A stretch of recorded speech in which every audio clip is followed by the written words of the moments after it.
चलो फिर स्टार्ट करते हैं। देखो, इसमें हम पढ़ेंगे यूक्लिड्स के बारे में, है ना। यूक्लिडेड साइंटिस्ट थे, उन्होंने कुछ एक्सियोम्स और कुछ पोस्टुलेट्स दिए ज्योमेट्री के बारे में, उनको हम पढ़ेंगे। क्या होते हैं एक्सियोम्स और क्या होते हैं पोस्टुलेट्स, कोई बताएगा मुझे?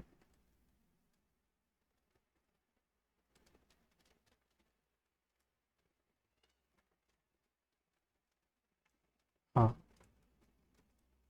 जो एक्सियोम्स होते हैं ना, वो होते हैं यूनिवर्सल ट्रूथ। और जो पोस्टुलेट्स होती हैं,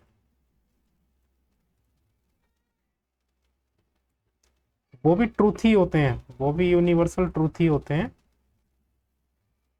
लेकिन ज्योमेट्री के।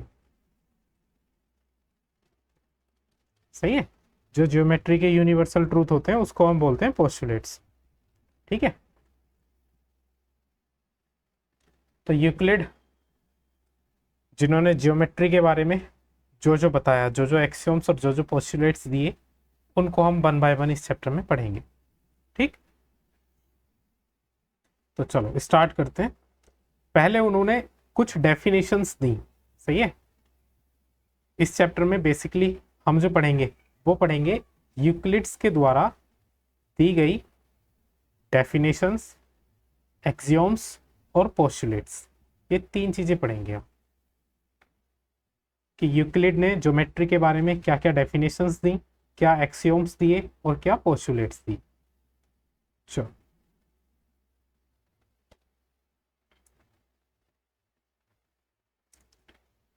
Euclid's definition, एक्सियोम्स and postulates. पहले डेफिनेशंस को पढ़ेंगे, क्या क्या डेफिनेशंस यूक्लिड ने दी। हाँ, यूक्लिड यूक्लिड एक, बोल सकते हैं हम, साइंटिस्ट थे। सही है। जिन्होंने रिसर्च करी, रिसर्च करके कुछ डेफिनेशंस, कुछ पोस्टुलेट्स और कुछ एक्सियोम्स दी। ये थे यूक्लिड, इस तरह के दिखते थे। ठीक है। चलो, बेसिकली ये एक नाम था एक इंसान का, जिन्होंने ज्योमेट्री को बहुत कुछ दिया, जिसको हम आज वन बाय वन पढ़ेंगे भी। तो अब बात करते हैं पहले बेसिक डेफिनेशंस की, जो यूक्लिड ने हमको दी। सही है। ज्योमेट्री में बेसिक डेफिनेशंस। चलो,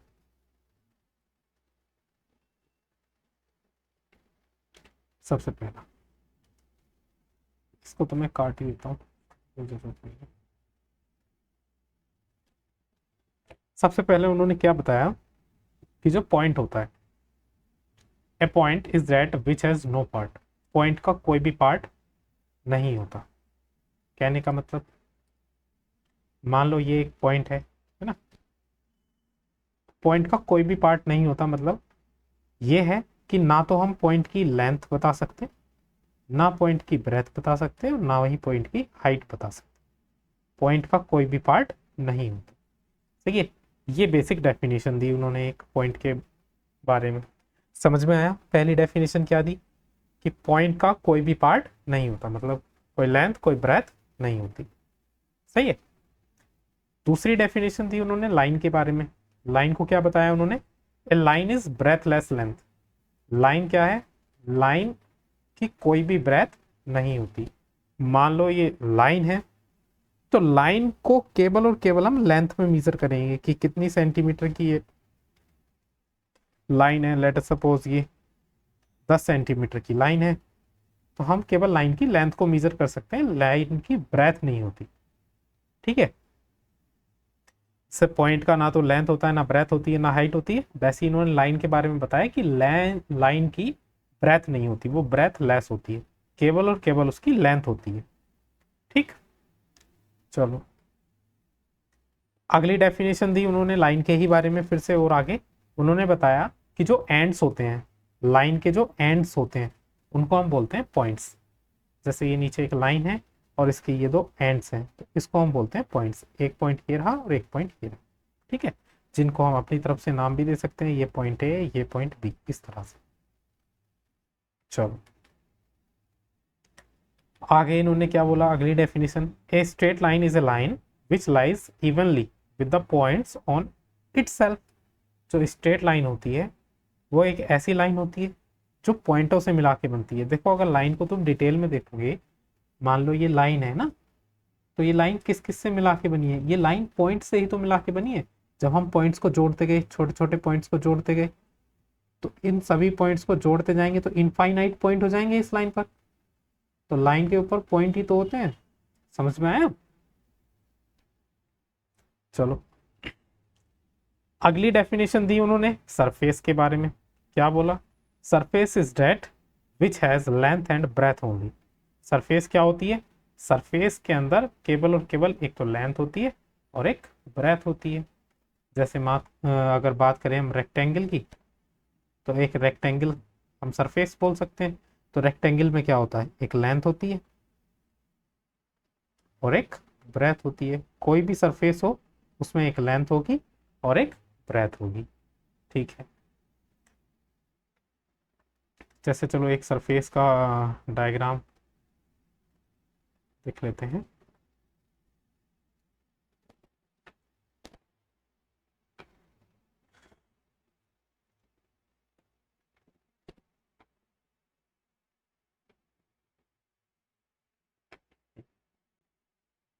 जैसे ये अपने पास एक टेबल है ना। टेबल को अगर हम सामने से देखेंगे, तो सामने से देखने पर ये क्या होगा?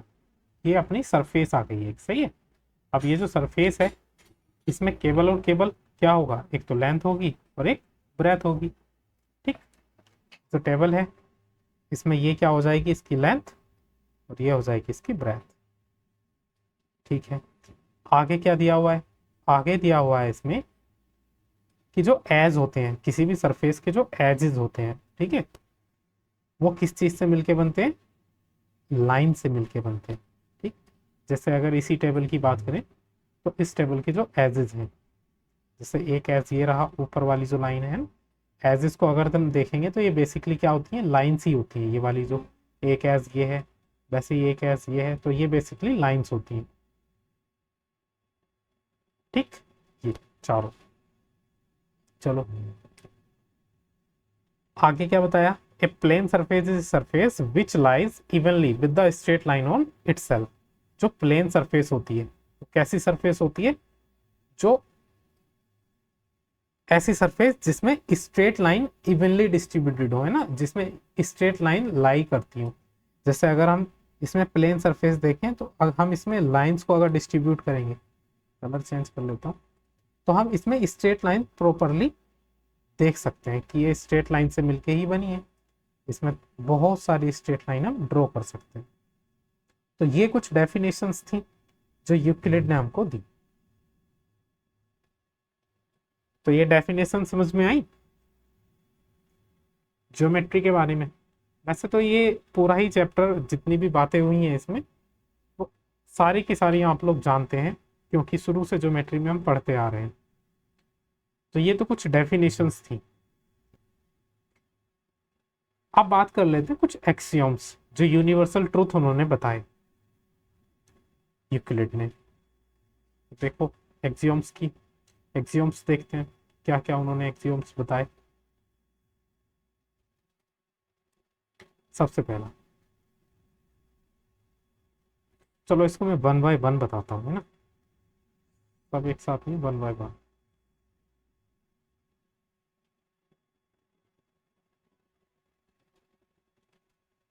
पहले नंबर पे उन्होंने बताया things which are equal to the same thing are equal to one another. इसका मतलब क्या है?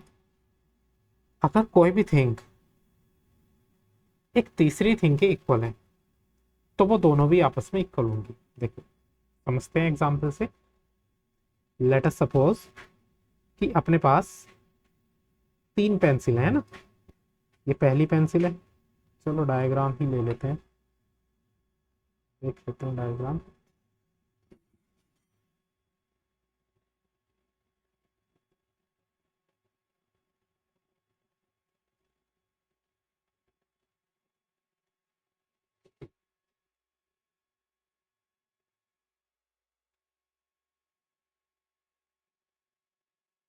एक पेन ये है अपने पास, एक दूसरा पेन और इंसर्ट करते हैं।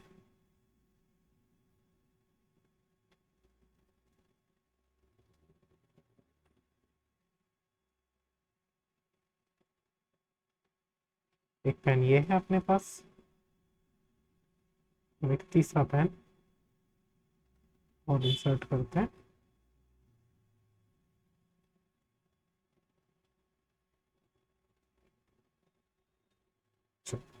ये 3 पेन है अपने पास, ठीक है, तीनों अलग अलग कलर के पेन है। इसमें दिया हुआ है things which are equal to the same thing are equal to one another. मैंने बोला कि ये जो ब्लैक वाला पेन है ना, ये ब्लैक वाला जो पेन है ये इस ब्लू वाले पेन के इक्वल है, ये ब्लू वाले पेन के इक्वल है। और ये जो ग्रे वाला पेन है ये भी ब्लू वाले पेन के इक्वल है, मतलब ये ब्लैक वाला पेन भी इस ब्लू वाले पेन के इक्वल है और ये ग्रे वाला पेन भी इस ब्लू वाले पेन के इक्वल है। तो ये दो अलग अलग पेन है जो एक तीसरे पेन के इक्वल है। तो अगर हम देखें तो ये दोनों पेन भी ब्लैक और ग्रे ये आपस में भी इक्वल होंगे, यही उन्होंने बोला है। देखो अगर इस ब्लैक वाले पेन को देखें तो ये बिल्कुल इसके इक्वल है, ठीक है, इसके इक्वल है, इसके ऊपर आ सकता है नहीं, बाकी इसको मैं डिलीट कर देता हूँ। देखो ये ब्लैक वाला पेन भी इसके इक्वल है, ठीक, अलग रख देते हैं, और ये भी इसके इक्वल है, ठीक, इसको भी अलग रख देते हैं। तो अगर हम इन दोनों पेन को देखेंगे अब ब्लैक और ग्रे को, तो क्या ये भी तो इक्वल आ रहे हैं? नहीं, बस यही उनका पहली एक्सियोम्स थी कि things which are equal to the same thing are equal to one another. समझ में आया पहला? बताओ जरा। चलो आगे बात करते हैं दूसरा। इसमें दिया हुआ है if equals are added to equal the whole are equal. अगर हम इक्वल इक्वल में ऐड करते हैं तो जो होल्स आता है वो इक्वल होता है। देखो मैं समझाता हूँ इसको, क्या है ये। मान लो हमने दिया हुआ है let us suppose 7 equals to 7, सही है। अगर हम दोनों तरफ किसी भी इक्वेशन में दोनों तरफ कुछ भी नंबर ऐड करते हैं, मान लो दोनों तरफ हमने 3 ऐड कर दिया, तो इक्वल नंबर हमने ऐड करे हैं, तो अगर हम इक्वल नंबर ऐड करेंगे तो जो रिजल्ट आएगा वो भी इक्वल ही होगा। 7 में 3 ऐड करेंगे 10, इधर भी 7 में ऐड करेंगे 10।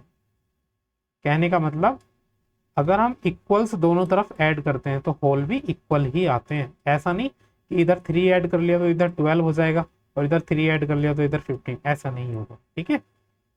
इसको ऐसे भी देख सकते हैं कि अगर हम इक्वल चीजें ऐड करते हैं तो इक्वेशन पर कोई भी इफेक्ट नहीं पड़ता, उन्होंने ये बताया।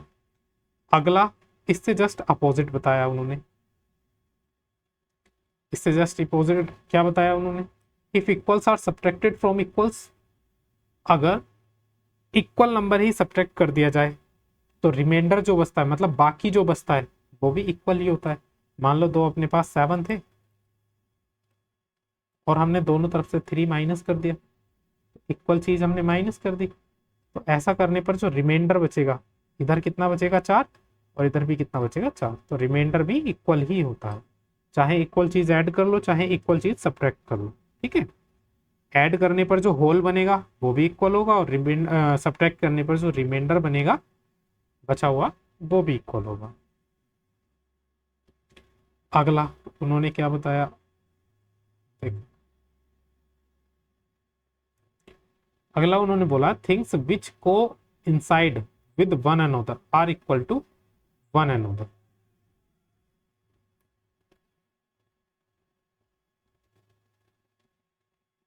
Things which coincide with one another are equals to one another.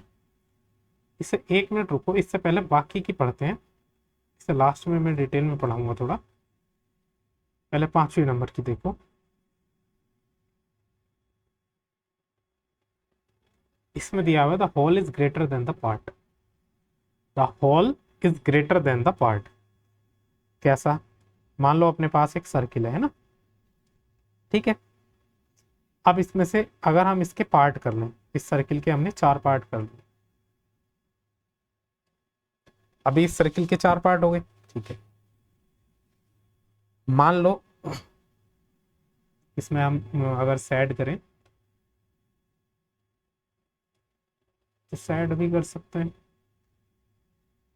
चलो छोड़ो, वो अभी देखना पड़ेगा कहाँ से सेड होगा इसमें, है ना।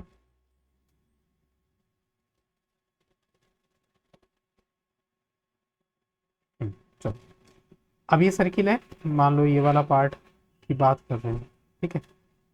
तो अगर इस सर्किल, ये सर्किल जो है, सर्किल तो अपने पास होल है, मतलब पूरा पार्ट, और ये वाला जो पार्ट हुआ है ये इस वाले पार्ट की हम बात करें, ठीक है। मान लो जो होल पार्ट है उसका एरिया 200 सेंटीमीटर स्क्वायर है। अब क्योंकि ये चारों इक्वल पार्ट है तो मुझे इस वाले पार्ट का एरिया बताओ कितना होगा। 200 को डिवाइड कर दो 4 से, कितना आ जाएगा 50। इस वाले पार्ट का भी 50 होगा, 50 सेंटीमीटर स्क्वायर एरिया। इस वाले पार्ट का भी 50 सेंटीमीटर स्क्वायर होगा एरिया। इस वाले पार्ट का भी होगा और इस वाले पार्ट का भी, तभी तो ये 200 सेंटीमीटर स्क्वायर पूरा एरिया बना। तो इसमें दिया हुआ है जो होल होता है वो ऑलवेज ग्रेटर होता है किसी भी पार्ट से। देखो होल पार्ट कितना है इसका 200, और इसका अगर कोई भी पार्ट उठाएं तो कोई भी पार्ट उठाओगे वो होल पार्ट से छोटा ही तो रहेगा। मान लो एक अपने पास पिज्जा है, तो पिज्जा पूरा, जब पूरे पिज्जा की बात करेंगे तो वो होल पार्ट हो गया। और उसमें से केवल और केवल अगर एक स्लाइस की बात करें तो स्लाइस अगर हम निकालेंगे पिज्जा में से, तो ये जो स्लाइस होगा ये तो पूरे होल पार्ट से कम ही होगा ना। तो जो होल पार्ट होता है वो ऑलवेज बड़ा होता है किसी भी उसके पार्ट से।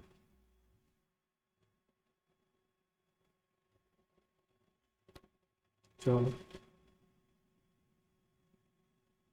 अगला, उन्होंने बताया things which are double of the same thing are equal to one another.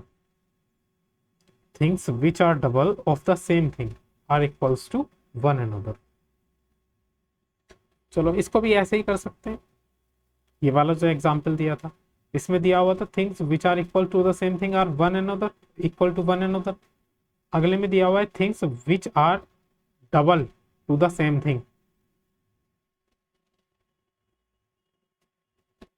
ये इसी एग्जांपल से समझाता हूं मैं इसको। Things which are double of the same thing, मान लो ये जो बीच वाला पेन है ना,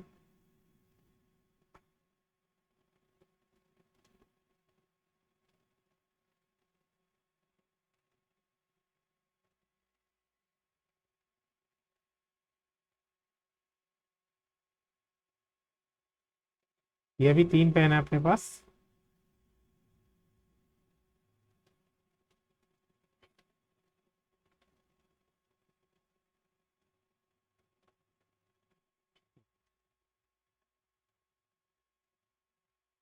देखो ये 3 पेन है अभी इक्वल है। इसमें बोला है things which are double of the same thing. मान लो ये एक पेन हमने अलग रख दिया और इसके डबल डबल हाइट के हमने पेन लिए है ना। मान लो ये इसकी डबल हाइट का है, ये पेन इस वाले पेन की डबल हाइट का है, और ये वाला पेन भी इस पेन की डबल हाइट का है। ये जो ब्लू वाला पेन है ये ब्लैक पेन की डबल हाइट का है, और ये जो ग्रे वाला पेन है ये भी इस ब्लैक पेन की डबल हाइट का है। तो इसने बोला गया है things which are double of the same thing. एक ही थिंग्स के अगर डबल होते हैं तो are equals to one another, वो एक दूसरे में कैसे होते हैं, इक्वल होते हैं। देखो ये ब्लू वाला पेन भी ब्लैक का डबल है और ग्रे वाला पेन भी ब्लैक का डबल है, तो ऐसे में ब्लू और ग्रे दोनों आपस में इक्वल होंगे नहीं, क्योंकि एक दूसरे पेन के डबल हैं। तो यही डेफिनेशन थी, समझ में आई।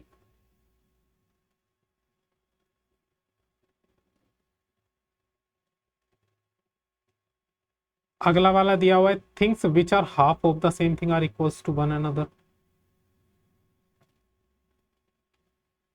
इसको भी हम ऐसे ही समझ सकते हैं, things which are half of the same thing are equals to one another.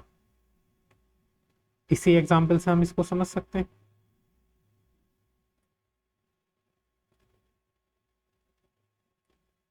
देखो इसमें दिया हुआ है things which are half of the same thing.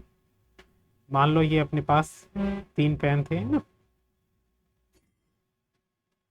ये, और इसमें बोला गया है कि एक ये वाला पेन ले लिया हमने, मान लो ये इसका हाफ है, बिल्कुल है ना, हाफ, ये वाला पेन हाफ है इसका, और एक दूसरा पेन ले लिया, ये वाला भी हाफ ही लेंगे।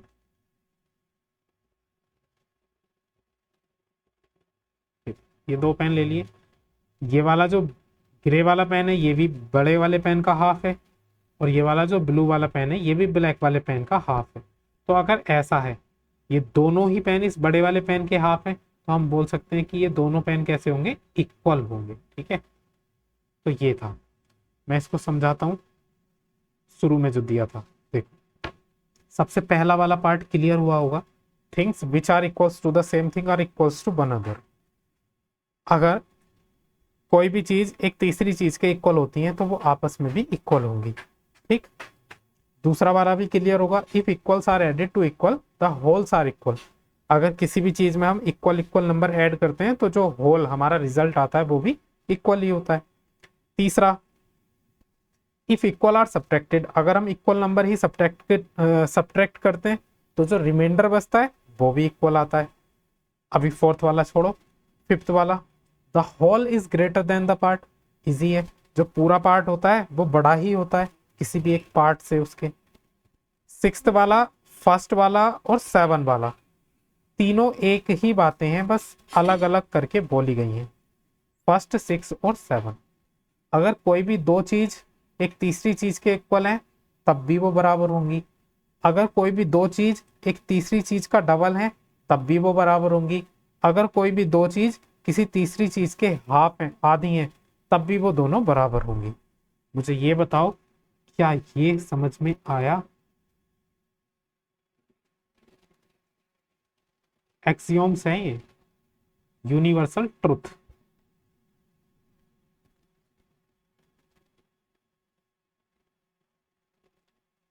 आ गया समझ में?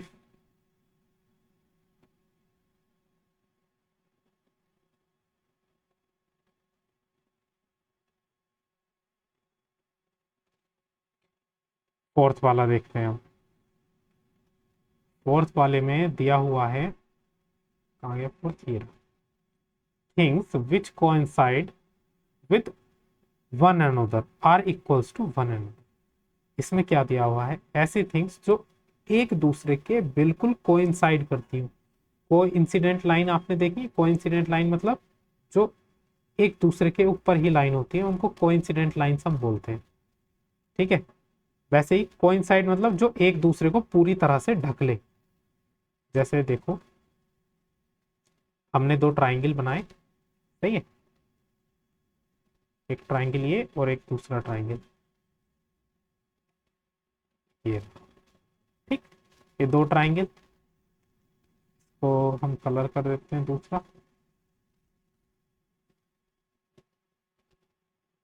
Black colour. अब देखो, ये दो ऐसी फिगर्स हैं जो कोइंसाइड हैं, मतलब अगर एक दूसरे पर रखेंगे तो ये पूरी तरह से ढक जाएगी, कोइंसाइड फिगर्स बोलेंगे इनको, सही है। तो ऐसी थिंग्स जो कोइंसाइड हो तो वो क्या होती हैं, एक दूसरे के इक्वल होती हैं। देखो, कोइंसाइड मतलब एक दूसरे को पूरी तरह से ढक लिया, तो ये क्या होंगी, इक्वल होंगी। मान लो ये अगर अपने पास इस ट्राइंगल का नाम हमने एक्स दे दिया और इस ट्राइंगल का नाम वाई दे दिया, अगर ये कोइंसाइड कर रहे हैं तो हम बोल सकते हैं कि ये दोनों ही ट्राइंगल कैसे हैं, इक्वल। ये है फोर्थ एक्सियोम।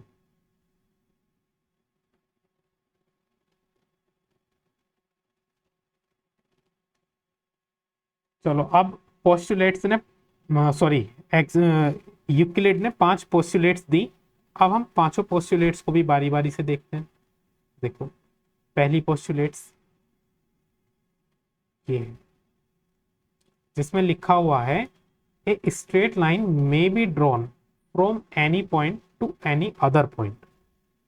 जो स्ट्रेट लाइन होती है वो ड्रॉ करी जा सकती है किसी भी एक पॉइंट से और किसी भी दूसरे पॉइंट तक। कैसे? मान लो एक पॉइंट मैंने ये फिक्स कर दिया और एक पॉइंट मैंने कहीं भी, दूसरा पॉइंट कहीं भी फिक्स कर सकते हैं, ये फिक्स कर दे। इन दोनों पॉइंट्स के बीच में हमेशा एक स्ट्रेट लाइन ड्रॉ करी जा सकती है। यही पहली पोस्टुलेट है। ठीक है, समझ में आया? दूसरी पोस्टुलेट,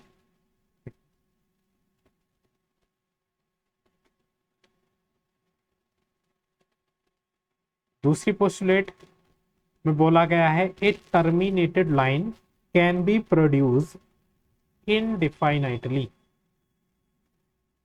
कहने का मतलब एक टर्मिनेटिंग लाइन होती है। टर्मिनेटिंग लाइन किसको बोलते हैं बताओ जरा?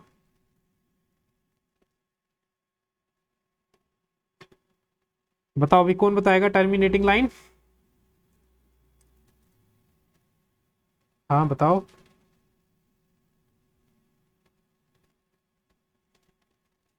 टर्मिनेटिंग लाइन होती है जो फिक्स्ड होती है, जिसकी लेंथ फिक्स्ड होती है। मान लो ये एक टर्मिनेटिंग लाइन है, ये इसके पॉइंट है ए और बी। इसमें बोला गया है अगर कोई भी टर्मिनेटिंग लाइन है, फिक्स्ड है, अगर हम उस लाइन को बढ़ाना चाहें तो हम उसको इन्फिनिटी तक बढ़ा सकते हैं। इधर भी हम इसको इन्फिनिटी तक बढ़ा सकते हैं और इधर भी इसको हम इन्फिनिटी तक बढ़ा सकते हैं। सही है? ये है पोस्टुलेट, मतलब किसी भी लाइन को, जो टर्मिनेटिंग लाइन, अगर कोई भी लाइन फिक्स्ड है, अगर हम उसको भी बढ़ाना चाहें तो बढ़ा सकते हैं। ये पोस्टुलेट 2 है। तीसरी पोस्टुलेट, तीसरी पोस्टुलेट में बोला गया है कि circle can be drawn with any centre and any radius. एक सर्किल किसी भी सेंटर और किसी भी रेडियस का बनाया जा सकता है। मान लो 7 सेंटीमीटर का भी बना सकते हैं हम, 5 सेंटीमीटर का भी बना सकते हैं रेडियस का, और बड़ा भी बना सकते हैं, है ना? तो सर्किल हम बोल सकते हैं कितनी भी रेडियस और किसी भी सेंटर का बनाया जा सकता है। यूनिवर्सल ट्रूथ है, बस ये याद करने हैं तुम्हें, है ना? इसमें तो हम कुछ कर भी नहीं सकते, ड्राइव भी नहीं कर सकते, कुछ नहीं है, बस याद कर सकते हैं इनको। ये यूनिवर्सल ट्रूथ है कि हाँ ऐसा हो ही सकता है, होता ही है। ठीक है, अगला पोस्टुलेट नंबर 4। पोस्टुलेट नंबर 4 ये बोलता है कि जो all right angles are equals to one another. बताओ जरा, राइट एंगल कितने होते हैं? राइट एंगल होते हैं 90 डिग्री के। 90 डिग्री के एंगल को हम बोलते हैं राइट एंगल। अरे चाहे पहला राइट एंगल ले लो, वो भी 90 का होगा। चाहे कोई दूसरा राइट एंगल ले लो, वो भी 90 डिग्री का होगा। तीसरा राइट एंगल ले लो, वो भी 90। क्या ये सारे राइट एंगल इक्वल होंगे? नहीं आपस में, क्योंकि सारे के सारे कितने डिग्री के होंगे? 90 डिग्री के। बस यही हमें यूक्लिड ने बता दिया और इसी को हम पोस्टुलेट 4 बोलने लगे। समझ में आया?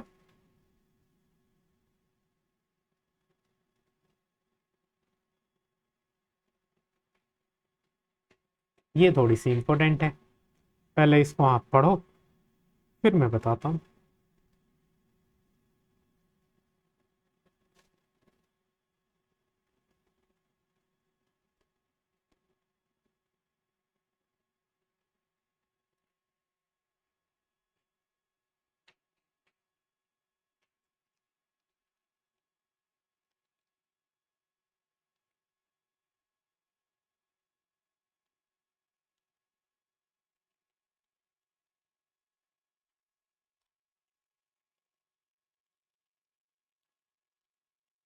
पढ़ लिया भाई?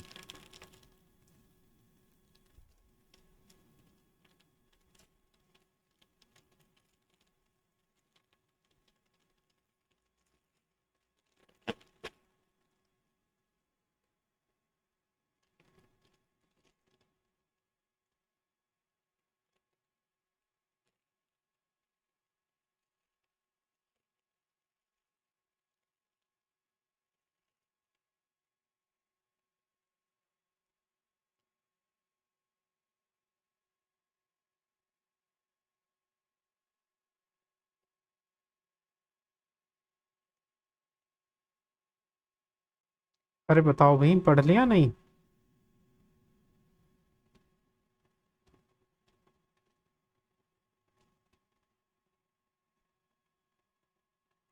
क्लास में ही हो, कहीं चले गए?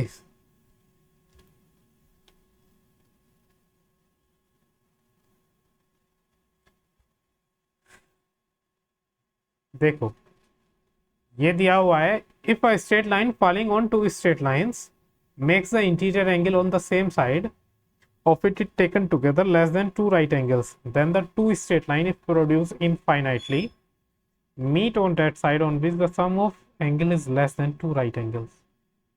पढ़ने में थोड़ा खतरनाक सा लग रहा होगा लेकिन है सिंपल ही। देखो मान लो ये दो लाइन से है ना, एक लाइन ये ड्रॉ कर ली हमने और एक लाइन ये ड्रॉ कर ली, ठीक है, और इन दोनों लाइन को एक तीसरी लाइन कट कर ली। मान लो ये तीसरी लाइन कट कर रही है यहाँ पर,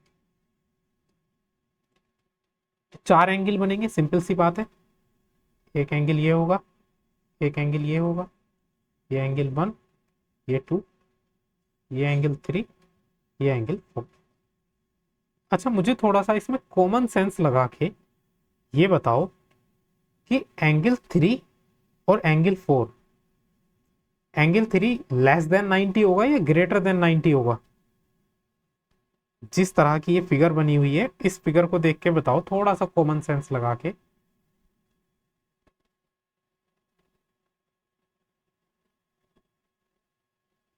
ग्रेटर देन लो, थोड़ा सा और इसको सिंप्लीफाइड कर देता हूँ अगर तुम्हें इतनी कंफ्यूजन हो रही है तो।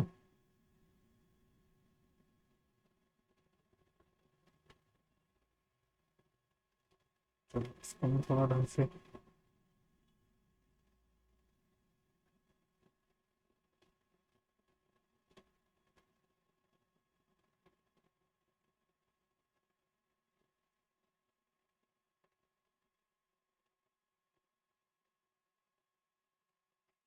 अब बताओ, ये है एंगल 3, ये है एंगल 4, ये एंगल 1, ये एंगल 4। तो देखो ये जो एंगल है एंगल 3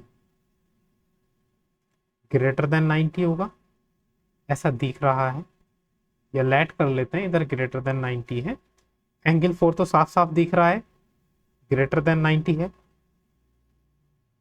इधर एंगल 1 जो है वो लेस देन 90 है और एंगल 2 भी लेस देन 90। सही है।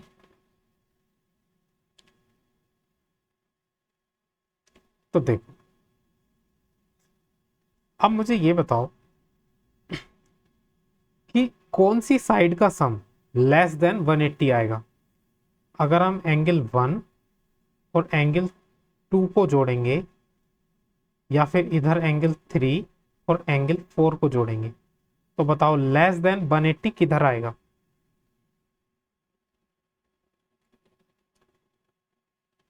हाँ क्योंकि इधर दोनों ही 90 से छोटे हैं, है ना, इधर 90 से छोटे एंगल हैं दोनों, तो ये वाला जो सम आएगा वो लेस देन 180 आएगा, इधर ग्रेटर देन 180 आएगा। ये जो पोस्टुलेट कहती है, ये पोस्टुलेट ये कहती है अगर कोई भी दो लाइन को एक लाइन इंटरसेक्ट कर रही है तो वो जो दोनों लाइंस होंगी, जिन लाइंस को इंटरसेक्ट किया जा रहा है, मतलब ये वाली जो दोनों लाइंस हैं इन्हीं को तो इंटरसेक्ट कर रही है ये लाइन, तो वो जो दोनों लाइन आपस में इंटरसेक्ट करेंगी वो उस साइड ही इंटरसेक्ट करेंगी जिस साइड उसके जो इंटीरियर एंगल का सम होगा वो 180 से कम होगा। देखो इधर साइड ही तो 180 से कम है, तो अगर अगर इधर साइड हम बढ़ाएंगे इन लाइंस को तो ये इधर साइड ही इंटरसेक्ट करेंगे यहाँ पर।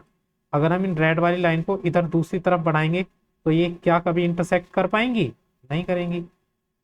तो यही पोस्टुलेट बोली गई है कि दोनों लाइंस उधर साइड ही इंटरसेक्ट करेंगी जिधर साइड उनके इंटीरियर एंगल का सम लेस देन 180 होगा, या हम बोल सकते हैं the sum of angle is less than two right angle. Two right angle का मतलब भी कितना होता है? 180 डिग्री। टू राइट एंगल का मतलब 180 डिग्री। सही है। जो दो स्ट्रेट लाइन होंगी वो अगर उनको इनफाइनाइटली प्रोड्यूस करा जाए तो वो कहाँ मिलेंगी? Meet on that side on which the sum of angles is less than two right angle या फिर 180 डिग्री। समझ में आया? ये थोड़ा सा इंपोर्टेंट था। बताओ कोई दिक्कत? शुरू से बता देता हूं मैं। पहली इन डेफिनेशंस में किसी को कोई डाउट? पॉइंट जो होता है उसका कोई भी पार्ट नहीं होता, मतलब पॉइंट का ना लेंथ ना ब्रेथ ना हाइट होती। लाइन जो होती है, लाइन की केवल लेंथ होती है, ब्रेथ नहीं होती। सॉरी, लाइन की केवल लेंथ होती है, ब्रेथ नहीं होती। हाँ सही बात है। जो लाइन के एंड पॉइंट होते हैं उनको हम पॉइंट्स बोलते हैं। लाइन के जो एंड होते हैं वो पॉइंट्स बोले जाते हैं। सही है। जो स्ट्रेट लाइन होती है वो छोटे छोटे पॉइंट से मिलके बनती है, मतलब पॉइंट से ही मिलके बनती है। ठीक। कोई भी सरफेस होती है तो सरफेस में क्या होता है, केवल लेंथ और ब्रेथ होती है। जो सरफेस के एज होते हैं वो किससे मिलके बनते हैं? लाइन से मिलके बनते हैं ना, या एज जो होता है वो लाइन सी होती है। ठीक है। प्लेन सरफेस कैसी होती है? स्ट्रेट लाइन से ही मिलकर बनती है ना, जिसपे स्ट्रेट लाइन हो। सही है। स्ट्रेट लाइन लाई करती हो। ये हो गया। फिर हमने कुछ एक्सियोम्स पढ़ी थी, ये एक्सियोम्स मैंने दोबारा से बता दी थी, क्लियर होंगी। पोस्टुलेट्स, 5 पोस्टुलेट्स दिए उन्होंने। पोस्टुलेट पहला क्या है? जो लाइन होती है वो किसी भी एक पॉइंट से किसी भी दूसरे पॉइंट तक ड्रॉ करी जा सकती है। दूसरी पोस्टुलेट, जो एक टर्मिनेटेड लाइन होती है वो दोनों तरफ इनफाइनाइटली प्रोड्यूस करी जा सकती है। तीसरा पोस्टुलेट, जो सर्किल होता है वो किसी भी रेडियस का और किसी भी सेंटर का ड्रॉ करा जा सकता है। चौथा पोस्टुलेट्स, जितने भी राइट एंगल्स होते हैं वो इक्वल होते हैं। और पांचवा पोस्टुलेट्स क्या था? अगर दो लाइन को एक तीसरी लाइन इंटरसेक्ट कर रही है तो जिस साइड एंगल्स का सम 180 डिग्री से लेस होगा उसी साइड वो दोनों लाइन इंटरसेक्ट करेंगी। ये 5 पोस्टुलेट्स थे। बताओ, किसी में कोई डाउट? ये यूनिवर्सल ट्रूथ है जो हमें एज इट इज लर्न रखने हैं। सही है भाई।